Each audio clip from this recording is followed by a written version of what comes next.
کن عیدتو با یک سفر رویایی شروع کردی. بعد از چند روز میری جلوی آینه و میبینی کلی پوست جوش زده یا خشک شده یا حساسیت گرفته و آسیب دیده. حالا دنبال راه حلی که چی کار کنی؟ سلام دوستای عزیزم، چطورین؟ به اولین ویدیوی چنل یوتیوب من خیلی خوش اومدین. امیدوارم که حال دلتون عالی باشه، عیدتون مبارک و سال جدید پر از خوشحالی و حال خوب و تجربه و اتفاقات جذاب براتون باشه. من مونا هستم و قرار اینجا تجربیاتم رو در اختیارتون بذارم و کلی نکته های مفید و جذاب رو درباره مراقبت از پوست، سلامتی و سبک زندگی با هم یاد بگیریم. پس اگر به این موضوعات علاقه داری، همین الان دکمه سابسکرایبر رو بزنید و زنگوله رو فعال کنید، منو دنبال کنید که قراره کلی نکته خفن و جذاب و عالی رو با هم دیگه یاد بگیریم. همونطور که اول ویدیو اشاره کردم، امروز قراره درباره سفر و موضوعاتی که توی سفر میتونه باعث آسیب به پوستتون بشه که بعضیاش هم واقعا جبران ناپذیره با هم دیگه صحبت بکنیم. و در آخر بهتون بگم که محصولات ضروری پوستتون که حتما باید توی سفر همراهتون باشه چیا هستن و چطور میتونیم هم روتین خوبی داشته باشیم هم سبک سفر کنیم. پس بریم که شروع کنیم. اولین چالشی که توی سفر باهاش روبرو هستیم استفاده از بالشت ها، پتوها و ملافه هایی که توی هتل ها، ویلاها و سویت هایی هستش که اجاره میشه و اگر به این موضوع به اندازه کافی توجه نشه واقعا میتونه خطرات خیلی بدی رو برای ما به همراه داشته باشه. چه خطراتی؟ میتونه برای ما باعث بیماری های پوستی و بیماری هایی بشه که واقعا خیلی درمان های سختی رو داره. اینجا میخوام بهتون چند تا از مشکلات پوستی یا بیماری های پوستی که توی این محیط ها برای ما ایجاد میشه براتون بگم که بدونید دقیقاً چه اتفاقی میتونه بیفته اگه به اندازه کافی بهش توجه نکنید.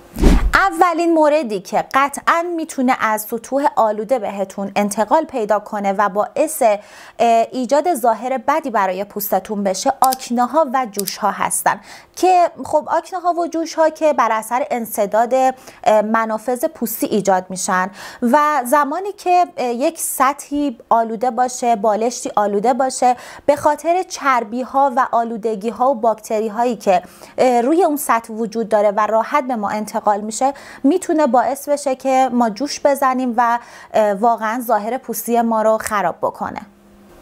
دومین مورد درماتیت ها که یک نوع التهاب مزمن پوستی هستش و خیلی راحت میتونه از این سطوح آلوده به انسان منتقل بشه هستن و بر اثر آلودگی و گرد و غباریه که میتونه روی این سطوح بشینه ایجاد میشه و واقعا ما نباید توقع تمیزی یا حالا ضد عفونی کردن این سطوحی که حالا میخوایم برای خواب ازشون استفاده بکنیم رو از این هتل ها و ویلاها یا اماکن عمومی که ما اجاره میکنیم رو داشته باشیم. سومین موردی که خیلی شایعه قارچ های پوستی هستند.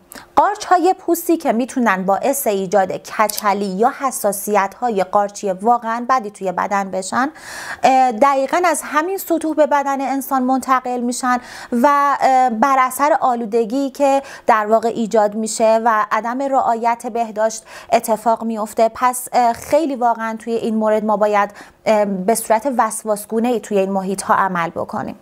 مورد بعدی عفونت ها هستن که خب یکی از معروف ترینش عفونت های هرپسیه مثل تبخال که باز هم اگر شخصی قبل از شما تبخال داشته و روی اون سطوح یا از اون بالشت استفاده کرده خیلی راحت میتونه به شما منتقل بشه و شما هم دچار تبخال بشین. پس واقعا این که ما هیچ تماس مستقیمی با اون بالشت نداشته باشیم اینجا خیلی اهمیت ویژه‌ای داره. مورد بعدی بیماری به اسم سکابیا هستش که در واقع بر اثر کنه‌ای که توی این محیط ها زندگی میکنه ایجاد میشه و به بدن ما منتقل میشه که باعث خارش های خیلی شدید و بصورات پوستیه و خارش ها و بصورات پوستیش هم عموما توی مچ‌های دست یا حتی نواحی تناسلی بدنه. مورد بعدی که انقدر شایعه که قطعا همتون میدونید که شپش ها هستن و شپش ها خیلی راحت میتونن از یک انسان آلوده به انسان دیگه منتقل بشن یا از محیط های آلوده این چنینی به انسان راحت منتقل بشن و فقط کافیه شما چند ساعت توی اون محیط قرار بگیرید که خیلی راحت مبتلا به شپش بشین و خیلی میتونه مشکلات عدیده‌ای رو واقعا برای اون شخص ایجاد بکنه. مورد بعدی هم که باز هم خیلی شایع هستش و برای خیلی ها میتونه واقعا مشکلات بدی رو ایجاد بکنه، انگل دمودکس. انگل دمودکس که خودش یک فلور طبیعی هستش که روی پوست ما زندگی میکنه و جزوی از بدن ما هست، یعنی الان هم داریمش، اما اگر تراکمش خیلی زیاد بشه میتونه واقعا برای ما مشکلات و حساسیت‌های شدیدی ایجاد بکنه. یکی از موضوعاتی که میتونه تراکم این انگل توی پوست ما بالا ببره قرار گرفتن در این محیط‌های آلوده و استفاده از روبالشی‌ها و پتوهای آلوده هستش. ساده ترین راهکاری که شما میتونین داشته باشین برای این موضوعات و جلوگیری بکنید از انتقال این بیماری ها از این محیط ها به خودتون اینه که حتما همراه خودتون یک روبالشتی تمیز مخصوص خودتون ببرید یا اینکه از زیراندازها و ملافه های یک بار مصرفی که توی بازار پیدا میشه خریداری کنید و چند تا رو با خودتون ببرید. این ملافه های یک بار مصرف میتونن به شکل رولی باشن که چند تا تیکش رو میتونید با خودتون ببرین چون خودش حجم بزرگی داره، یا اینکه به صورت بسته بندی شده و تک خریداری بکنید و حتما همراه خودتون توی سفر داشته باشین. دومین چالشی که قطعا توی سفر باهاش روبرو میشین این هستش که بعضی وقتا ما انقدر خسته ایم و وقتی که شب حالا میریم که بخوابیم واقعا حوصله نداریم آرایشمون رو پاک کنیم و عمدتاً با میکاپ میخوابیم. اما باید بهتون بگم که واقعا این حرکت میتونه اثرات خیلی بدی رو روی پوست ما بذاره، مثل مسدود شدن منافذ پوستتون و ایجاد جوش و آکنه های خیلی بد. من تو این مورد اصلا بهتون پیشنهاد نمیدم که از دستمال های مرطوب توی سفرتون برای پاک کردن میکاپتون استفاده بکنید، چون به خاطر وجود الکلی که توی این دستمال های مرطوب هست میتونه راحت پوستتون رو خیلی بدتر و آسیب پذیرتر بکنه. اما میتونید از محصولات آرایش پاک‌کنی استفاده کنید که در واقع خیلی راحت میتونه بدون شستشو میکاپ شما رو پاک کنه. اما اینا یادتون باشه که هیچ موردی رو نمیشه واقعا به جای شستشو و بهتر از شستشو توی این مورد انتخاب کرد. اما سومین موردی که میتونه واقعا برای شما و خیلی های دیگه چالش باشه توی سفر، تمدید ضد آفتابه یا سختی تمدید ضد آفتابه. این مورد شاید توی روزمره ما زمانی که میخوایم بریم محل کار یا توی منزل هستیم خیلی برای ما مشکل ساز نباشه تمدید کردن یا نکردنش، اما اگر ما توی سفر باشیم و ضد آفتابهامون رو به موقع تمدید نکنیم واقعا میتونه اثرات مخربی رو برای پوست ما داشته باشه. چرا؟ به خاطر اینکه فیلترهای ضد آفتاب بعد از چند ساعت از اولین باری که استفاده کردیم کاملا بی اثر میشن و اونجاست که انگار ما ضد آفتابی روی پوستمون نداریم. برای راهکار این مورد شما میتونید از ضد آفتاب‌های استیکی که حالا ترند بازار هستن استفاده بکنید که خب خیلی تمدید راحتی هم دارن. اما من پیشنهاد میدم برای محافظت کافی پوستتون از ضد آفتاب‌هایی استفاده کنید که خیلی سبکن و بتونید به صورت چندین بار روی همدیگه این ضد آفتاب‌ها رو تمدید کنید و اصلا احساس سنگینی پیدا نکنید. یکی از اون ضد آفتاب‌هایی که خودم اسمشو گذاشتم ضد آفتاب سفری و همیشه توی سفر همراه هم هست، ضد آفتاب ایزدینه. ضد آفتاب‌های ایزدین به خاطر پایه آبی که دارن خیلی سبک هستن و چندین بار شما میتونید روی همدیگه تمدیدشون بکنید بدون اینکه ایجاد احساس سنگینی روی پوستتون داشته باشه و به شدت اندازه مناسبی دارن که خیلی راحت هم میتونن توی کیفا جا بگیرن و خیلی فضایی اشغال نکنن. اما بریم سراغ چهارمین چالشی که قراره توی سفر باهاش روبرو بشیم و اون همین که چه محصولات روتین پوستی ببریم. یک سری پارامترها خیلی ضروری تر از بقیه محصولات روتین پوستی هستن که ما باید حتما همراه خودمون داشته باشیم. چرا که یک سری از دوستان مثل خود من محصولات پوستیشون خیلی زیاده توی منزل و همه رو نمیتونن با خودشون ببرن، اما یک سری از پارامترها انقدر ضروری هستن که حتما باید همراهمون باشه. پس بریم ببینیم با همدیگه باید چه محصولاتی رو ببریم.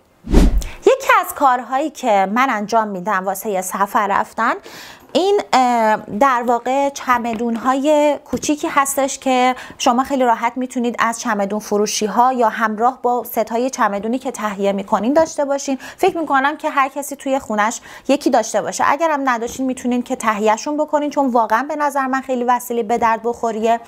اما اگه سایزش برای شما بزرگ هستش میتونید که از کیف‌های آرایشی کوچیکتری که الان هم خیلی ترند هستن توی بازار و موجوده تهیه بکنید و توی اونها محصولات پوستیتون رو بچینید. اما بریم ببینیم که توی این چمدون کوچولو چی قرار دادم و قراره که چه پارامترهایی رو حتما همراه خودمون توی سفر داشته باشیم. از محصولاتی که من بلا استثناء همیشه توی سفرم همراه هم خواهم داشت قطعاً یک شوینده است. گفتم بهتون که شما واقعا هیچ چیزی نمیتونه جای شستشوی پوست رو براتون بگیره، پس حتما قبل از هر چیزی یک شوینده‌ای که حالا مثلا برند لایف تو بی الان خیلی سایز منطقی داره و خیلی کوچولو و جمع جوره و میتونید خیلی راحت توی حالا یا کیف‌های آرایشی یا همین چمدون‌ها جا بدین و با خودتون ببرید. اما اینکه حالا ما تونر رو ببریم یا نبریم واقعا دلخواه هستش. من خودم که میبرم، اما اگر شما نخواستین میتونید که نبرین، چون بالاخره یک هفته میخواین برید مسافرت و مشکلی ایجاد نمیکنه که حالا یک هفته از تونرها استفاده نکنید. مورد بعدی که قطعاً باید همراهتون باشه 100% بعد از شوینده‌ای که الزامی بود، یک آبرسان مناسب پوستتونه. اصلا غافل نشید از آبرسان و حتما همراه خودتون توی سفر باید داشته باشین. حالا این برندی که من دارم یکم سایزش درشته، ولی شما میتونید از برندهای دیگه که سایزهای کوچیک‌تری دارین تهیه بکنید. البته من یه راهکارم آخر کار بهتون میگم که این مشکل رو هم براتون حل بکنه.